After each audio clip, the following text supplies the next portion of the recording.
नमस्ते दोस्तों, welcome back to my YouTube channel. तो आज मैं आपको बताऊंगी उज्जैन, ओमकारेश्वर और इंदौर की पूरी आइटनरी। तो सबसे पहले चलते हैं उज्जैन, जहां पे आप दर्शन कर सकते हो महाकालेश्वर मंदिर के, और ये एक ज्योतिर्लिंग भी कहा जाता है। यहाँ जाते वक्त आपको मिलेगा बड़ा गणपति मंदिर, जिसके दर्शन आप जरूर करना। उसके बाद 3 से 4 घंटे की लाइन के बाद आपको महादेव के दर्शन हो जाएंगे। महाकालेश्वर मंदिर के दर्शन करने के बाद आपको 6 से 7 मंदिर और इसी जगह पे दिखेंगे, जहाँ पे आप बहुत आराम से दर्शन कर सकते हैं और ज्यादा भीड़ भी नहीं होती। इसके बाद आता है कॉरिडोर, जो कि बहुत ही सुंदर बना हुआ है और बहुत सारी मूर्तियां आपको दिखेंगी लाइन से। पर इसका मजा आप हमेशा रात में लेना। दिन में यहाँ पे बहुत धूप होती है और रात में बहुत अच्छी लाइटिंग होती है। इसके अलावा आप ये 6 से 7 पॉइंट एक टैक्सी से घूम सकते हो, जैसे मैंने करी थी 500 रुपए की टैक्सी और उसने सारे पॉइंट घुमा दिए। तो सबसे पहला पॉइंट था गढ़कालिका मंदिर, जो कि बहुत सुंदर है और यहाँ पे एक नींबू की माला चढ़ती है।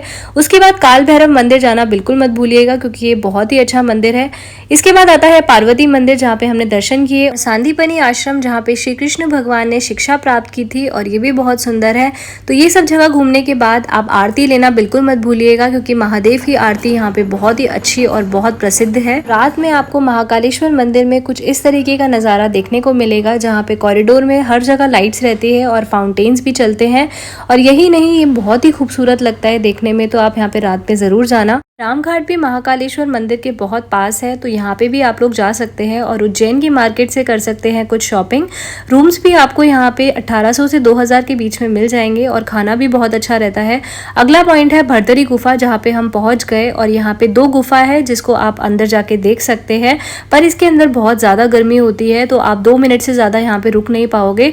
पर ये भी एक पॉइंट है जो टैक्सी वाला ही आपको घुमाएगा उन्हीं 500 रुपए के अंदर। इसके बाद हमने गाय को चारा भी डाला और चले गए इस्कॉन मंदिर, जो कि महाकालेश्वर मंदिर से सिर्फ 6 किलोमीटर दूर है। और आप यहाँ पे ऑटो या टैक्सी करके आ सकते हैं, जिसका किराया लगता है 150 से 200 रुपए के करीब। इस्कॉन मंदिर आके ना मुझे हमेशा बहुत अच्छी सी फीलिंग आती है, और यहाँ पे जो श्री कृष्ण भगवान और राधे जी की पोशाक होती है ना, वो बहुत ही सुंदर होती है। तो यहाँ पे आने के लिए आप एक बात का जरूर ध्यान रखना कि आप 12 बजे से पहले आ जाओ, क्योंकि 12 बजे के बाद यहाँ के गेट्स एकदम बंद हो जाते हैं। तो चलिए अब चलते हैं ओमकारेश्वर, जहाँ पे पहुँचने के लिए आप नानाखेड़ा बस स्टैंड से बस ले सकते हो या कार भी हायर कर सकते हो। अगर आप सुबह सुबह निकलते हो तो आपको उज्जैन से ओमकारेश्वर की डायरेक्ट बस मिल जाएगी, नहीं तो आपको इंदौर होते हुए जाना पड़ेगा। तो बस का किराया रहता है उज्जैन से इंदौर का 75 रुपीज़ पर पर्सन, और इंदौर से ओमकारेश्वर 140 रुपीज़ पर पर्सन।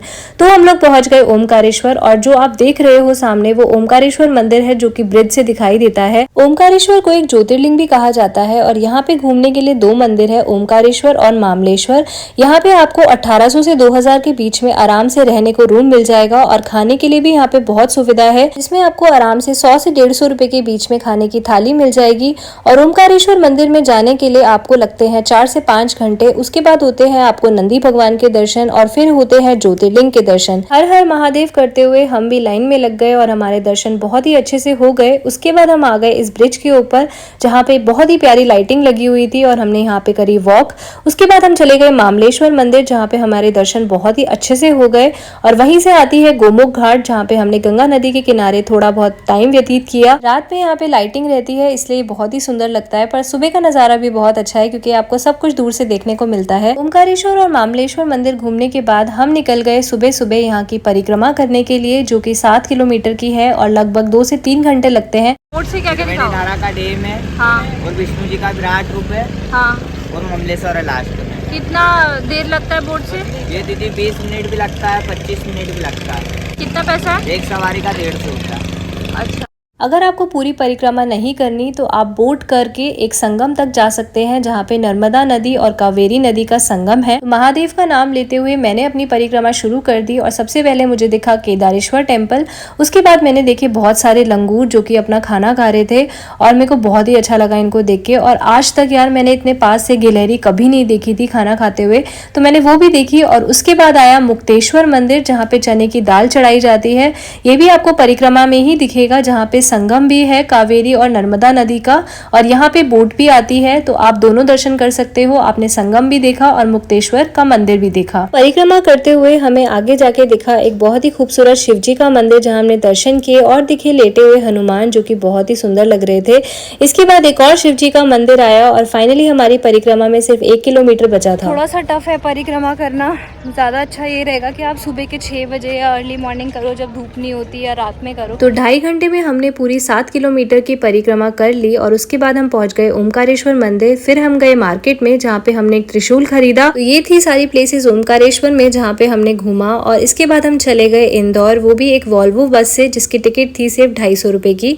और इंदौर पहुंचने के बाद हमें लग रही थी बहुत तेज भूख, तो हमने यहाँ पे बहुत सारा खाना खाया। इसके बाद हम गए C21 मॉल और मल्हार मॉल जो कि पास में ही था विजयनगर में, और उसके बाद गए सराफा मार्केट जो कि 7 बजे खुलती है शाम के, और वहाँ पे बहुत सारे खाने के आइटम्स रहते हैं, मोमोज, डोसा, पाव भाजी। जोशी जी के दही बल्ले बताया था। सराफा बाजार शाम को लगता है और यहाँ पे खाने के आइटम्स इतने सारे हैं कि आप बस खाते रह जाओगे। कुल्फी भी खाई हम लोगों ने, और यहाँ पे दही बल्ले भी ट्राई करे जो कि बहुत अच्छे थे। पर यार एक इंसान कितना खाएगा, राइट? तो हम लोगों ने थोड़ा सा ऑलरेडी खा लिया था। उसके बाद हमने यहाँ पे मार्केट में थोड़ा सा घूमा और एक्सप्लोर किए कौन कौन से आइटम्स यहाँ मिल रहे थे। अगर आपने डिनर नहीं किया हो ना तो जल्दी से यहाँ पे आ जाना और खाना खा लेना। इसके बाद आता है अगला पॉइंट, खजराना गणेश मंदिर, जहाँ पे हम गए सुबह सुबह और गणेश जी के दर्शन किए। प्रसाद में हमें मिले बूंदी और बेसन के लड्डू जो कि बहुत ही टेस्टी थे। ये मंदिर बहुत ही बड़ा है क्योंकि यहाँ पे सारे भगवान हैं जिनके आप दर्शन आराम से कर सकते हो। उसके बाद हमने किए शनि भगवान के दर्शन और आ गए छप्पन मार्केट, क्योंकि हमें सुबह सुबह नाश्ता करना था और बहुत तेज भूख लग रही थी। ये भी मार्केट बहुत बड़ी है सराफा मार्केट की तरह, और यहाँ पे खाने पीने के बहुत सारे आइटम्स है, पाव भाजी, डोसा, इडली। छप्पन मार्केट जो आप देख रहे हो पीछे मेरे, और अब हम लोग नीचे जाएंगे और कुछ खाएंगे। तो इंदौर में मुझे एक चीज़ बहुत अच्छी लगी, यहाँ खाने पीने की बहुत ही बड़ी बड़ी मार्केट्स हैं और बहुत ही सारे आइटम्स हैं। इंसान थक जाएगा पर खाने के आइटम्स ख़त्म नहीं होंगे। तो सबसे पहले हम ढूंढ रहे थे सुबह सुबह चाय, क्योंकि हमें चाहिए थी एकदम रिलैक्सिंग गर्मा गर्म अदरक वाली चाय जिससे हमारा दिन शुरू होता। फाइनली हमें चाय की शॉप मिल गई, और इसी तरीके से आप भी यहाँ पे आ सकते हो और अपना सुबह का नाश्ता या फिर रात का डिनर यहाँ पे कर सकते हो। रात में यहाँ पे ज्यादा अच्छी लाइटिंग रहती है, क्योंकि जो मैंने आपको फ्लैग दिखाया था वहाँ पे भी बहुत अच्छा लगता है। तो यहाँ पे नाश्ता करने के बाद आप जा सकते हो गांधी हॉल, जो कि एक और पॉइंट है। यहाँ पे लाइटिंग बहुत अच्छी रहती है रात में। वैसे यहाँ ज्यादा कुछ नहीं है, एक वेडिंग हॉल है। इसके बाद आप जा सकते हो कृष्णापुरी छतरी, और यहाँ पे कर सकते हो कृष्ण भगवान के दर्शन। फिर अगर आपका मन करे कि आपको थोड़ी देर बैठ के रिलैक्स करना है और छाया में बैठना है तो भी आप यहाँ पे आ सकते हो और भगवान के दर्शन कर सकते हो। ये प्लेस राजवाड़ा पैलेस के सामने ही है, तो इसके बाद आप जाइए राजवाड़ा पैलेस। हम जब गए थे ये बंद था, तो मंडे को बिल्कुल मत जाना, इसलिए हम नहीं घूम पाए थे। इसके बाद आप जा सकते हो इंदौर के जू, जो कि वहां से थोड़ा सा दूर है बट बहुत ही अच्छा है। इसके बाद आता है कांच मंदिर, जो कि पूरा कांच से बना हुआ है और हमें ये बहुत सुंदर लगा। ये मंडे को बंद नहीं रहता है। कांच मंदिर के बाद हम गए गणेश मंदिर, जो कि वहां से 1 ही किलोमीटर दूर था, और हमने भगवान जी के दर्शन किए, प्रसाद लिया लड्डू का, और उसके बाद पहुंच गए अन्नपूर्णा मंदिर, जो कि बहुत ही सुंदर बना हुआ है। तो ये बिल्कुल भी मिस मत करना, और यहाँ पे आके अन्नपूर्णा माता के दर्शन करना और उसके बाद छाया में बैठ जाना, आपको बहुत ही अच्छा लगेगा।